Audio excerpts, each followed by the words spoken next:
पाठ 12 स्वतंत्र भारत के परमवीर।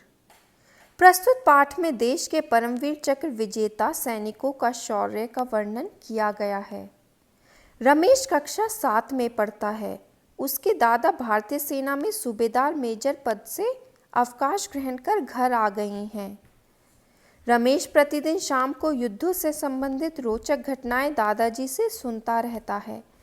दादाजी को सेना में बहादुरी के लिए सेना मेडल मिला हुआ है। दादाजी से सुनी कहानियों को रमेश स्कूल में अपनी कक्षा के दोस्तों रहमान, केशव तथा मंजरी को सुनाता रहता है। एक दिन रमेश के इन मित्रों ने तय किया कि वे रमेश के घर जाकर दादाजी से मिलेंगे और उनसे युद्ध संबंधी ढेर सारी जानकारियां प्राप्त करेंगे। सभी बच्चे दादाजी से मिलने रमेश के घर पहुंचते हैं। प्रस्तुत है दादाजी के साथ बच्चों की वार्ता का एक अंश। बच्चे: दादाजी प्रणाम। दादाजी: बच्चों खुश रहो, मुझे पता था कि आज तुम लोग आने वाले हो। आओ सब लोग मेरे पास बैठो। रमेश: दादाजी ये मेरे सबसे अच्छे मित्र हैं। ये सभी देश की रक्षा में और वीर जवानों के योगदान के बारे में जानना चाहते हैं। दादाजी: ठीक है बच्चों, तुम क्या जानना चाहते हो? केशव: दादाजी आपको सेना में बहादुरी के लिए सेना मेडल प्राप्त हुआ है। हम जानना चाहते हैं कि भारतीय सेना का सबसे बड़ा सम्मान कौन सा है? दादाजी: हमारे देश में सैनिकों को दिए जाने वाले पदकों में परमवीर चक्र भारत का सर्वोच्च सैन्य अलंकरण है, जो दुश्मनों के बीच में उच्च कोटि की शूरवीरता एवं त्याग के लिए प्रदान किया जाता है। इस पुरस्कार की स्थापना 26 जनवरी 1950 को की गई थी, जब भारत गणराज्य घोषित हुआ। रहमान: दादाजी परमवीर चक्र का सम्मान सबसे पहले किसे प्रदान किया गया? दादाजी: सबसे पहला परमवीर चक्र सम्मान मेजर सोमनाथ शर्मा को दिया गया था। रहमान: उनके बारे में हमें विस्तार से बताइए। दादाजी: हमने उन्हें देखा तो नहीं है, किंतु हमारे यूनिट में उनकी बहादुरी की चर्चा अक्सर होती रहती थी। मेजर सोमनाथ शर्मा का जन्म हिमाचल प्रदेश के कांगड़ा में 31 जनवरी 1923 को हुआ था। उनके पिता मेजर जनरल अमरनाथ शर्मा थे। मेजर सोमनाथ 3 नवंबर 1947 को अपनी कंपनी के साथ कश्मीर घाटी के बड़गांव में गश्त पर थे। लगभग 500 की संख्या में दुश्मनों ने उन्हें 3 तरफ से घेर लिया। युद्ध में कंपनी के सैनिक तेजी से हताहत होने लगे। मेजर शर्मा ने सैनिकों का हौसला बढ़ाते हुए बहादुरी के साथ दुश्मनों का सामना करने को कहा। स्वयं गोलीबारी की परवाह न करते हुए वे कपड़े की मदद से अपने वायुयानों को दुश्मन के ठिकानों का संकेत देते रहे। जब सैनिकों की संख्या कम होने लगी तब वे स्वयं मशीन गन की मैगजीन भरकर सैनिकों तक पहुंचाने लगे। उस समय उन्होंने अपने बाएं हाथ में चढ़े प्लास्टर की भी परवाह न की। तभी अचानक एक बम उनके करीब आ गिरा और वे शहीद हो गए। शहीद होने से पहले उन्होंने ब्रिगेड हेडक्वार्टर को अंतिम मैसेज दिया था: दुश्मन हमसे केवल 50 गज की दूरी पर है। हमारे सैनिक शहीद होते जा रहे हैं। हम भारी गोलीबारी के बीच हैं, किंतु हम पीछे नहीं हटेंगे और अंतिम सैनिक व अंतिम गोली रहने तक लड़ेंगे। मंजरी: दादाजी रमेश ने मुझे बताया था कि आपने कारगिल युद्ध में दुश्मनों के दांत खट्टे कर दिए थे। कारगिल युद्ध में किन शूरवीरों को परमवीर चक्र दिया गया? दादाजी: कारगिल की लड़ाई बहुत विपरीत परिस्थितियों में लड़ी गई थी। दुश्मन की चालाकी और विश्वासघात से हम अनजान थे। हमारी सेना के जवानों ने हर परिस्थिति का सामना करते हुए विजय प्राप्त की। मैं तुम्हें अपने उत्तर प्रदेश के रणबांकुरे कैप्टन मनोज पांडे के बारे में बताता हूँ। कैप्टन मनोज पांडे का जन्म 25 जून 1975 को सीतापुर, उत्तर प्रदेश में हुआ था। इनके पिता का नाम गोपीचंद तथा माता का नाम मोहिनी था। कारगिल युद्ध के दौरान खालूबार को फतेह करने का जिम्मा कैप्टन मनोज पांडे की कंपनी को दिया गया था। मनोज पांडे को युद्ध में कंपनी की अगुवाई करते आगे बढ़ना था। जैसे ही कंपनी आगे बढ़ी, उन पर दो तरफ की पहाड़ियों से, जिन पर दुश्मनों ने अपना बंकर बना रखा था, जबरदस्त गोलाबारी होने लगी। उन्होंने तुरंत हवलदार भीम बहादुर की टुकड़ी को आदेश दिया कि वह दाहिनी तरफ के दो बंकरों पर हमला कर उन्हें नाकाम करें और स्वयं बाईं तरफ के 4 बंकरों को नष्ट करने के लिए आगे बढ़े। एक के बाद एक करके 4 दुश्मनों को मार गिराया। इस कार्यवाही में वे बुरी तरह से जख्मी हो गए, किंतु वे इसकी परवाह किए बिना 2 बंकरों को नष्ट करते हुए तीसरे बंकर की ओर बढ़े। उसे नष्ट कर जब चौथे बंकर की ओर बढ़कर उसे नष्ट करने के लिए आक्रमण किया, तभी दुश्मन की गोली उनके माथे पर लगी और वे वहीं शहीद हो गए। किंतु उनके द्वारा फेंके गए ग्रेनेड से चौथा बंकर भी नष्ट हो गया। उनकी इस वीरता के लिए उन्हें परमवीर चक्र से सम्मानित किया गया।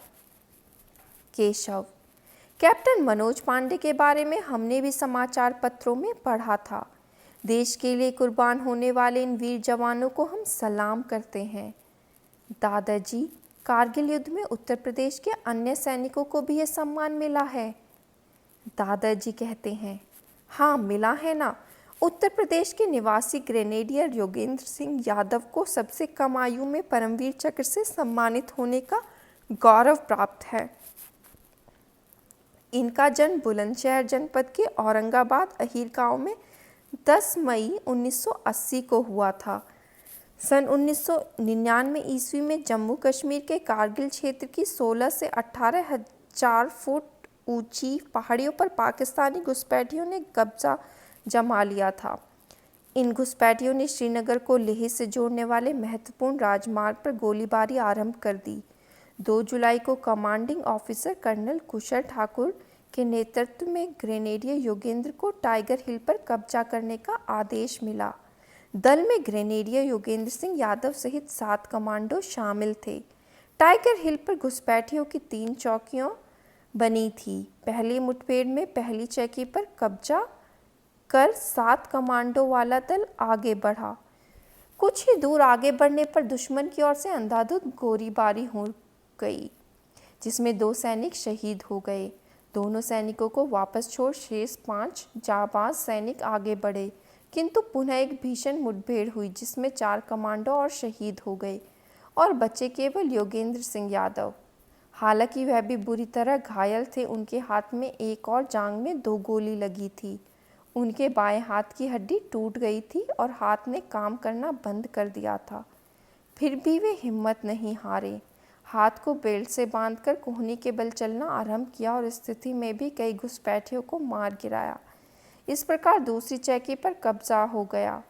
योगेंद्र सिंह ने अकेले ही अपने अदम्य साहस का परिचय देते हुए चौकी पर शेष बचे घुसपैठियों को मार गिराया और तीसरी चौकी पर भी कब्जा कर लिया। इसी बीच उन्होंने पाकिस्तानी कमांडर की आवाज़ सुनी, जो अपने सैनिकों को 500 फुट नीचे भारतीय चौकी पर हमला करने के लिए आदेश दे रहा था। इस जानकारी को अपनी चौकी तक पहुंचाने के लिए अपनी जान की बाजी लगाकर योगेंद्र सिंह ने पत्थरों पर लुढ़कना प्रारंभ किया तथा जानकारी देने में सफल भी रहे, जिससे दुश्मनों को खदेड़कर भारतीय चौकी को बचा लिया गया। रहमान। दादाजी, है वीर तो अद्भुत है। ग्रेनेडियर योगेंद्र सिंह यादव ने मात्र 19 वर्ष की आयु में जो वीरता दिखाई है, उस पर हम सभी को गर्व है। हमारी इच्छा और शूरवीरों के बारे में जानने की इच्छा हो रही है।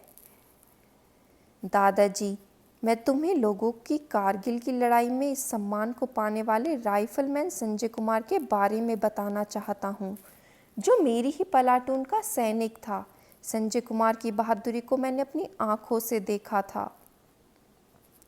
मुझको घाटी पर स्थित चौकी नंबर 4875 पर फतह किए बिना द्रास के हेलीपैड पर अपना हेलीकॉप्टर उतारना, सीधे सीधे दुश्मन के निशाने पर आना था। इस स्थिति में 4 जुलाई 1999 को राइफलमैन संजय कुमार जब हमले के लिए आगे बढ़े तो दुश्मनों ने ऑटोमेटिक गन से ज़बरदस्त गोलीबारी आरंभ कर दी और आगे बढ़ना कठिन हो गया था। स्थिति की गंभीरता को देखते हुए संजय कुमार ने यह तय किया कि उस ठिकाने को अचानक हमले से खामोश कर दिया जाए। इसी इरादे से संजय कुमार ने यकायक हमला कर आमने सामने मुठभेड़ में 3 दुश्मनों को मार गिराया। इस आकस्मिक आक्रमण से दुश्मन बौखलाकर भाग खड़े हुए और अपना मशीन गन भी छोड़ गए। इस मुठभेड़ में संजय कुमार पीछे नहीं हटे और दुश्मनों की मशीन गन से ही उनका सफाया करना आरंभ किया और तब तक जूझते रहे जब तक यह पॉइंट चैकी दुश्मनों से पूरी तरह खाली नहीं हो गया।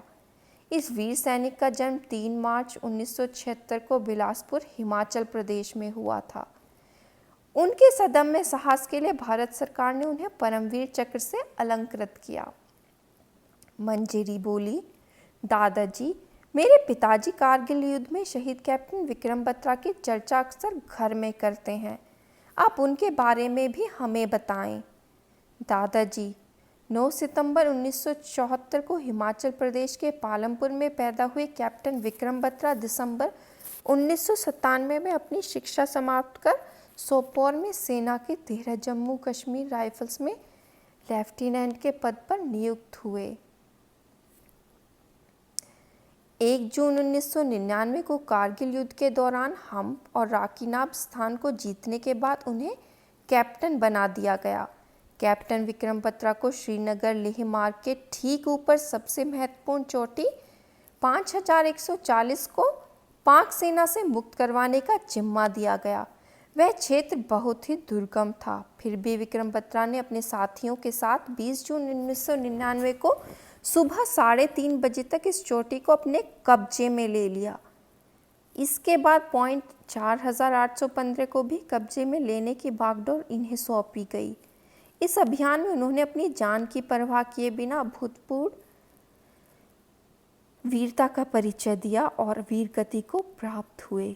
इस अदम्य साहस के लिए उन्हें मरणोपरांत भारत के सर्वोच्च वीरता पुरस्कार परमवीर चक्र से सम्मानित किया गया।